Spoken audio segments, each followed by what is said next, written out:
Welcome to Unified TV, where truth has no fear. I'm going to make a really quick video so a lot of y'all can understand what's going on with this government shutdown and why I said in a previous video that you have to shift your blame where it belongs. A lot of people don't understand how this works on both sides. So let me try to enlighten some of you folks. All right, this is from governmentfacts.com. Why the minority party can force a government shutdown. So this one explains what's going on in present day, how federal funding works. Okay, so a lot of y'all need to listen up because this applies to SNAP, food stamps, all that kind of stuff, right? The government needs appropriated money to operate. Without it, agencies cannot pay employees or deliver services. When the funding process breaks down, the government shuts down. Now, here we go. Congress controls the money. The Constitution gives Congress the power of the purse. Only Congress can authorize spending. The president cannot spend money without congressional approval. This process is called appropriations. So, all of you people sitting there saying, if Trump wanted to do it, if the Republicans wanted to do it, they could just do it. That's not how it works. You need a certain number of votes for things to pass. Yes, the Republicans hold the majority, but you still need voting from both sides. It's called bipartisan. That means both parties. They can't just run the table. They can't just do whatever they want. Otherwise, it would have never been shut down in the first place because Republicans could just say, this is what we want. This is what we're going to do. Bam. There would have been no opposition in the form of healthcare for illegals. The whole conversation wouldn't even have been relevant if Republicans and Trump could have just done whatever they wanted. So here's probably one of the most, if not the most important part. The Senate filibuster and the 60-vote rule. Republicans control both the chamber of Congress and the presidency. So how can Democrats block funding and trigger a shutdown? The answer lies in the Senate rules. Unlimited debate. The Senate has a long tradition of unlimited debate.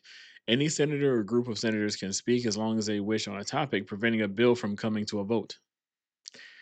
So if AOC gets up there or Hakeem Jeffries gets up there and says I'm not in favor of this, you're gonna have to keep voting because they as much as they suck, their opinion matters. So you're gonna have to keep going until everyone's on the same page. That's just how it goes. This is not a dictatorship. Even a king can't just put money out there as he chooses. Sorry, even your king can't do it. This delaying tactic is the filibuster. It was designed to protect minority rights and encourage consensus. In the modern era, it has become a tool for the minority party to block the majority. That's what we're seeing. They're using it as a tool to block what Republicans want, which is to open things back up, not fund illegals' health care, and to get these people some benefits.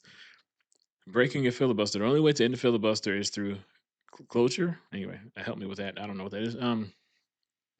Under Senate Rule number 22, that word on most legislation requires 3/5 of all senators, which is 60 votes. This 60-vote threshold controls nearly all majority legislative action in the Senate, including spending bills needed to keep the government open. So, why Democrats have leverage? The 60-vote rule is the fulcrum of the shutdown debate. Republicans hold a 53-47 majority in the Senate. Even if every Republican votes for a CR, they would have only 53 votes, seven short of the 60 needed to overcome a Democratic filibuster. So that's what I'm saying. That's what people don't understand.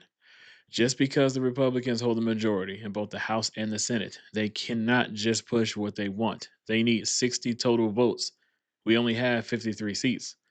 So the other seven votes are going to have to come from Democrats, and they're holding things up. So all you people that want to sit there and blame Trump and say if he wanted to, he would.